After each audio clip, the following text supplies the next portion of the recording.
welcome back to my channel. I'm going to be doing a small keto snack for you guys using some tuna and of course some cucumber. And these are going to be small little tuna boats, I guess that's how we're going to call it.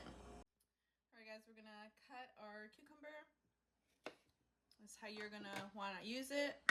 You're going to grab a spoon, whatever you have, and you're just going to scrape off the middle. And once it's ready to go, we're going to be adding our tuna. Ta-da! All right, and then go ahead, grab some of that yummy tuna, place it in the middle, and there it is. Enjoy!